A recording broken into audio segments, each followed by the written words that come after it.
ایک جگہ سے نا چادریں آئیں بہت ساری. میرا خیال ہے کہ جو بہترین چیز ہوتی ہے نا وہ لوگ پہلے گھر رکھ لیتے ہیں.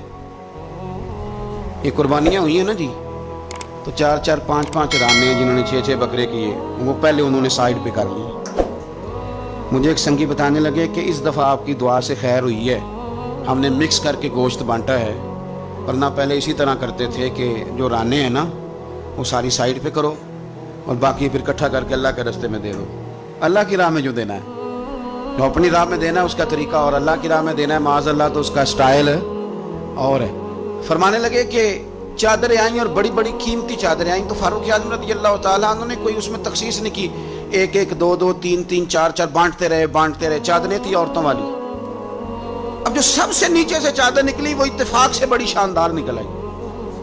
آخر میں جو رہ گئی نا، صبر کریں تے موتی مل سن تے ذکر کریں تے ہیرے. یہ صبر کریں تے موتی مل سن، ذکر کریں تے جے پاگلا وانگو رولا پاویں، نہ موتی نہ صبر کریں تے موتی مل سن، ذکر کریں تے. آج کل لوگ شور ڈال کے سارا کچھ کرنا چاہتے. تو چپ کر کے کونے میں بیٹھ جا، تو بیٹھا رہ، تو ڈرنا دے. پوچھنے والا خود ہی تجھ سے پوچھ لے گا تو کدھر سے آیا ہے. وہ ختم ہو گئی بات. صبر کیا نا جب وہ چادریں ساری، ایک چادر اب اپنے گھر والوں کے لیے انہوں نے چادر ابھی دینی تھی، وہ سب سے نیچے قیمتی چادر نکل آئی. تو چادر بڑی حسین ہے اور باری بھی حضرت عمر کی لگ گئی. ان کے گھر جانی تھی چادر ان کی اہلیہ کے لیے. تو ایک صحابی کہنے لگے یہ آپ کی زوجہ جناب ام کلثوم رضی اللہ تعالی عنہا پر بڑی جچے گی چادر، بڑی حسین ہے اور یہ خاتون اول کو بڑی جچے گی. تو حضرت عمر کہنے لگے ام سلیت رضی اللہ تعالی عنہا ایک خاتون ہے، یہ چادر انہیں دوں گا. کہا ان کو کیوں دیں گے؟ فرمانے لگے اس لیے کہ احد میں جب بہت سارے لوگ زخمی ہو گئے تھے تو میں نے اس بی بی کو دیکھا تھا مشکیزہ اٹھا کے نبی پاک کے غلاموں کو پانی پلا رہی تھی. تو یہ خوبصورت چادر اس کے حصے میں آئے گی جس نے رسول اللہ کے دین کی خدمت کی. وہ حضرت عمر نے بتایا جو حضور کے دین کی خدمت کرتے رہے ہم ان کی خدمت کرتے رہے. فوجیوں کو بھیجتے تھے نا جب آپ جہاد پر، تو پیچھے سے فوجیوں کے گھروں میں جاتے تھے صبح خود. میں پہلے کہہ چکا ہوں کہ یہ نہیں کہتے تھے کہ محکمے والوں کی ڈیوٹی لگا دی ہے، خود جاتے تھے اور فوجیوں کے گھر والوں سے پوچھتے تھے کوئی سبزی تو نہیں منگانی کہ نہیں حضرت عمر، کوئی سودا تو نہیں منگانا. تو وہ خواتین کہتی کہ ہاں زیتون لانے والا ہے، پنیر لانے والی ہے، گھی لانے والا ہے، ستوں کی ضرورت ہے. تو فاروق اعظم نے لسٹ پکڑی ہے. تو بازار میں آتے تو شور مچ جاتا امیر المومنین آئے. لوگ پوچھتے آپ کیسے آئے؟ فرمانے لگے وہ فوجیوں کے گھروں میں سودا پہنچانا ہے. ایک دفعہ قحط بھی پڑا تھا حضرت عمر کے دور میں، عام الرمادہ اس کو کہتے ہیں. 8 9 مہینے بارش نہیں ہوئی تھی. حضرت عمر فاروق نہ شروع سے زیتون استعمال نہیں کرتے تھے.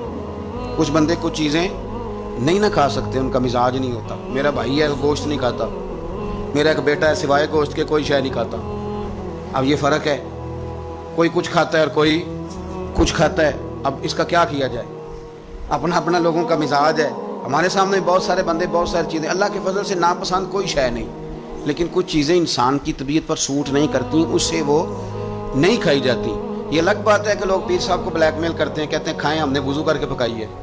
یا آپ نے وضو کر کے پکائی ہے تو وہ جو دوائی کھا کے ہضم کرے گا، تو آپ مہربانی کریں، وہ نہیں کھانا چاہ رہا تو آپ اس کو تھوڑی سی گنجائش ہی دے دیں. تو حضرت عمر فاروق زیتون استعمال نہیں کرتے تھے، ان کی طبیعت کو تکلیف دیتی تھی. اب قحط کا زمانہ ہے، آپ کا مزاج تھا گھی کے ساتھ سالن پکتا تو کھاتے. تو قحط پڑا نا تو گھی بہت مہنگا تھا اور زیتون سستا تھا.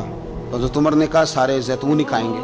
گھر آ کے اپنی بیوی سے کہا کہ آج کے بعد ہنڈیا زیتون میں پکے گی.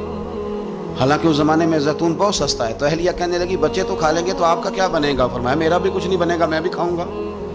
اب ایک آدمی نے ایک چیز کبھی نہیں کھائی پھر وہ روز کھانی پڑے. 4 5 دن بیت گئے تو پیٹ سے گڑ گڑ کی آوازیں آنے لگیں، اس نے پیٹ خراب کر دیا.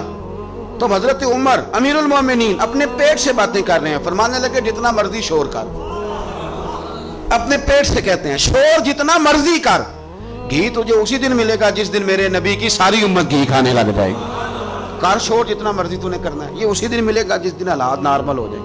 ابھی کہتے ہیں ابھی تجھے گھی مل سکتا، حالات نارمل ہوں گے تو ملے گا. کر شور جتنا تو نے کرنا. میرے بھائی یہاں تو لاک ڈاؤن ہوا، حالات بدلے، بڑی لوگوں کو پریشانی ہوئی.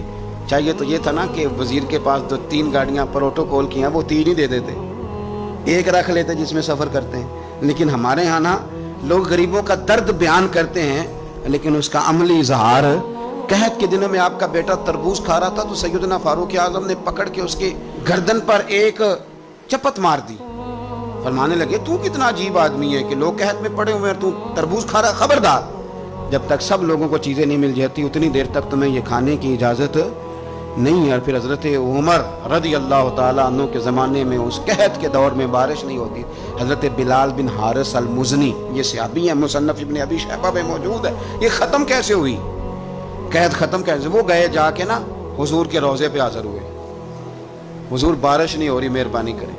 کہتے میں وہیں سو گیا، مجھے حضور خواب میں ملے اور فرمایا عمر کو میرا سلام کہنا اور اسے کہنا تو فکر نہ کر، رب بارش عطا کرے گا. تو بارش ہوئی حضور کے روضہ نور پہ جانے کی برکت سے. اللہ کرے امت کے لیے روضے کے دروازے ہمیشہ کھلے رہے، کبھی بند نہ ہو، وہاں سے تو کرم ملتا ہے.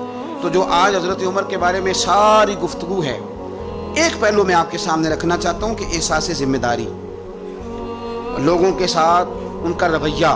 ایک قحط کے زمانے میں ہی دور سے کچھ لوگ آ گئے کہ چلو باہر قحط ہے تو مدینے چلتے ہیں. انہوں نے آ کے باہر ڈیرا لگا لیا. حضرت عمر کو پتہ چلا کچھ مسافر بھی آ گئے تو آپ نے کھانے پینے کا سامان اٹھایا، پشت پہ رکھا، کندھے پہ تو جا رہے ہیں. جناب ابو ہریرہ فرماتے ہیں عمر بھی تھے، ان کے خادم بھی تھے. میں نے پوچھ لیا کہاں جا رہے ہو؟ تو کہنے لگے پیچھے مڑ کے ابو ہریرہ ہے. میں نے کہا جی. کہنے لگے ادھر آ یار، میں تھک گیا ہوں، تھوڑا سا سامان تو بھی اٹھا، چل میرے ساتھ. کہتے میں نے تو پوچھ لیا تھا، میں بھی قابو آ گیا. وہ سامان اٹھایا، جہاں قافلہ ٹھہرا تھا وہاں گئے اور جا کر کے نا حضرت عمر نے مجھے کہا لاؤ لکڑیاں. کہتے ہم لکڑیاں اکٹھی کر کے لائے تو عمر نے خود آگ جلائی. پھر فاروق اعظم نے خود کھانا پکایا اور فرمایا جب وہ مہمان روٹی کھا رہے تھے تو عمر رو رہے تھے. ہم نے کہا حضور روتے کیوں ہیں؟ فرمانے لگے جب رب کے بھوکے بندے روٹی کھا لیتے ہیں تو اللہ راضی بڑا ہوتا ہے. تو سوچتا ہوں مجھ چھوٹے آدمی کو رب کریم نے کتنا اعزاز دیا ہے کہ میری وجہ سے آج ان بھوکوں نے کھانا کھایا.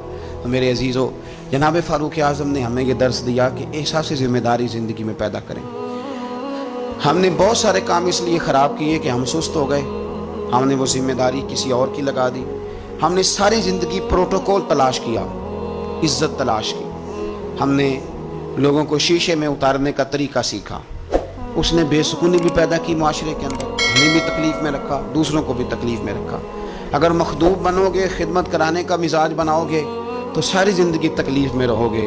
اور اگر خادم بن جاؤ گے تو پھر تو ذہن بن جائے گا کہ میں نے کھلاتے ہی رہنا ہے. حضرت عمر فاروق نے بتایا لوگوں کو کہ قوم کا سربراہ قوم کا خادم ہوتا ہے. انہوں نے خدمت کر کے لوگوں کو بتایا کہ اس طرح کر کے اگر اپنی زندگی کو ترتیب دو گے نا پھر تمہارے لیے جینا آسان ہو جائے گا. اور کسی بڑے آدمی کا طریقہ بھی یہی ہوتا ہے کہ وہ اس طرح کے طریقے اپنائے کہ ذوق بڑھے. حضرت عمر کو لوگ کام کرتے ہوئے